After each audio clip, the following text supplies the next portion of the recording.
Well, good morning, everybody. So I would like to, at some point, just get some rest. And I'm trying to rest fast in between running around, but I have to do some more running around today. And maybe one day I'll get, I don't know, back to some kind of decent routine. But, this is all pain and suffering from what happened to me at work. And I wanted to kind of say something about that, not about work specifically, but about something else. People aren't going to be just like you want them to be. And this is a lesson that I had to learn. And, you can ask people to be different. You can ask people to treat you different, and you might need to, because you do need to teach people how to treat you. So sometimes you have to set your boundaries and say, look, I just can't go past this. And people do need to respect that. I mean, it's really just polite, it's really just decent, and there might be a very good reason why the person can't do that. And so, people set boundaries for reasons. And sometimes the reasons are very, very good. And sometimes, maybe physically they can't actually let you go past that boundary, So, but you shouldn't have to explain it to them. You shouldn't. You should just say, look, this is my boundary. Please don't cross it. And they don't need a reason. They don't need a reason. That's your reason. That's your privacy. And sometimes people force you to explain it, or they do something that sets something off and sets off a very bad thing. And that's why you had the boundary in the first place. I don't think it's necessary for catty women to try to take control of other women at work. And this is why sometimes I like working around guys better than women. And I'll tell you why, because guys just do their work, and they can be a little rough and tough, but they're just doing their work generally, unless you have one that bothers you or something. But a lot of times guys just do their work, while the women have to have drama. They have to pick on each other. They have to be lord over each other. They have to be the ones in control and the ones on top and all this stuff. I don't. I actually don't. Now I want to do work that I'm actually trained to do. I want to use my skills and gifts, but that's different. That's not the same. That's not being prideful. That's just being reasonable. That's just being practical. But some women just have to control. And this is what I can't stand about women. Now, not every woman's like that. I'm really not like that. I'm not going to control somebody. So, like, if somebody wants to, go somewhere, do something with me or whatever, we can do it, but don't start anything, because we won't ever do it again. And I've posted many times, don't like drama llamas, and people might think that that's what I'm doing, but I don't do it until they pick on me. And so, I had a long talk with my doctor yesterday, and I said, if the bullies would leave me alone, it would help a lot. And she agreed, because, well, I had a long talk with her about not just this job, but about many things. And I have had massive, massive bullying. So, and I've tried to stop it, and I do everything I can to stop it. But it just doesn't need to be. It just doesn't need to be. I don't know why we have so many bullies, but we do. And work bullies are bad, and women tend to be work bullies. And that's why, yeah, I'm happier when I have a male supervisor. I am. And really, I don't think way back when, I had a supervisor that was a little bit misogynistic, but he didn't try anything with me or anything like that. It was just sort of, oy vey. But this was a long time ago, like ages ago. It was one of my first jobs. But since then, I've had, mostly when I have a male supervisor, they tend to be very appropriate. and professional generally. Um, and so, you know, I haven't had much issue having a male supervisor. Um, but female, oh, Lord have mercy. And so now I will say, I did have a bad supervisor in Montana, my principal, and he ruined my career. And I don't think it's ruined. My career's not ruined. Like, I could go back. It's going to cost me a lot.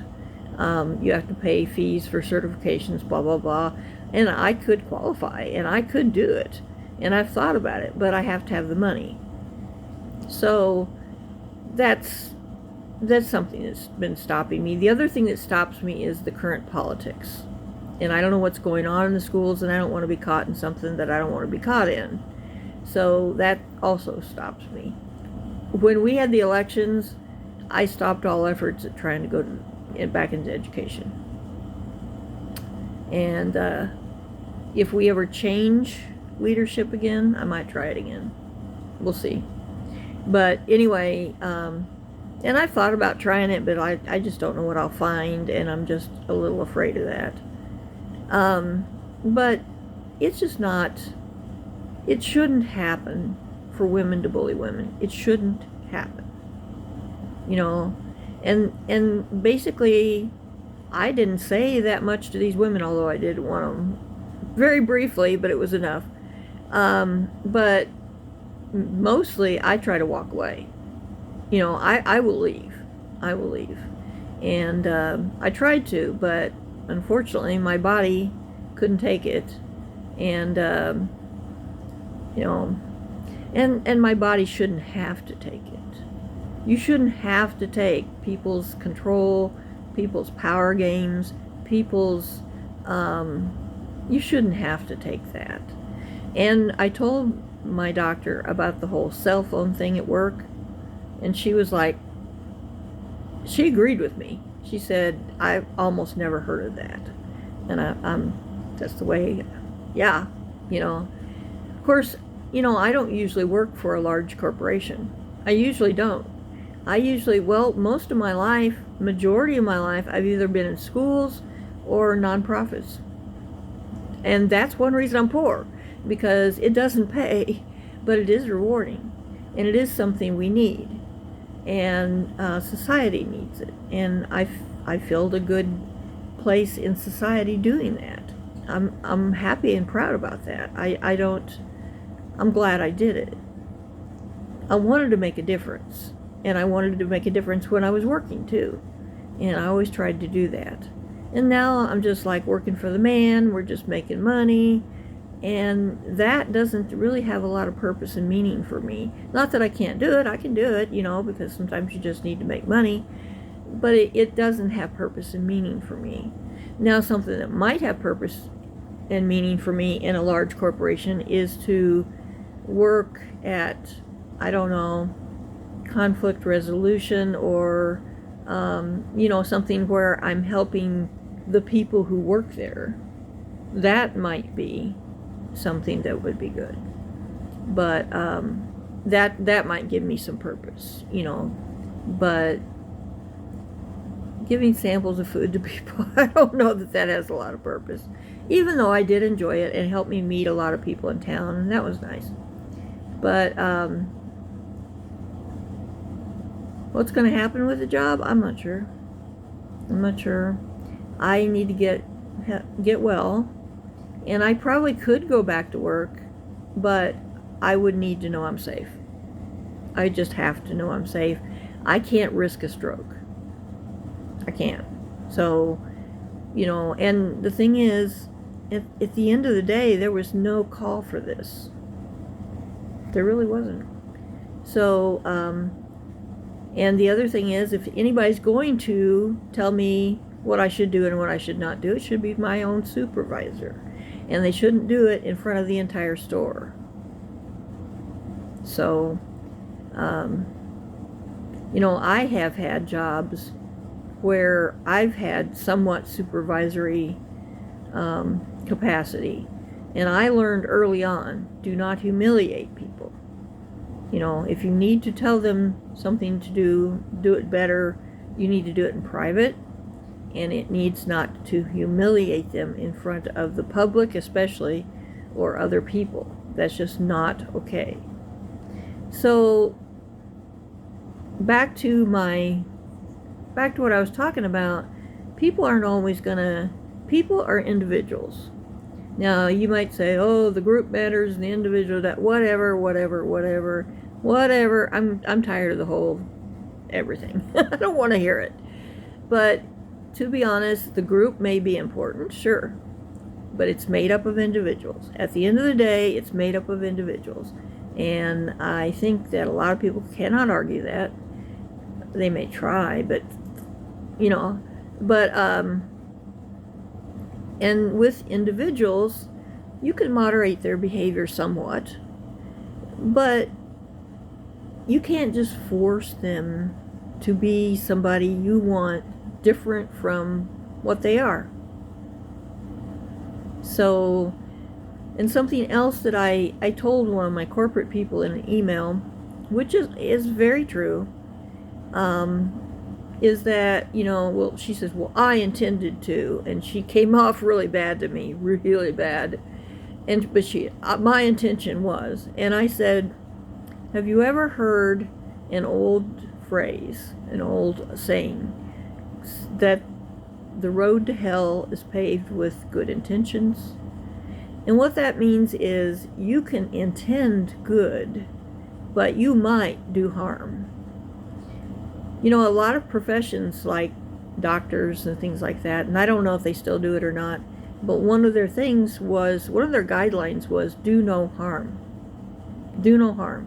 So if something they want to do is actually going to do more harm, then you might have to not do it. So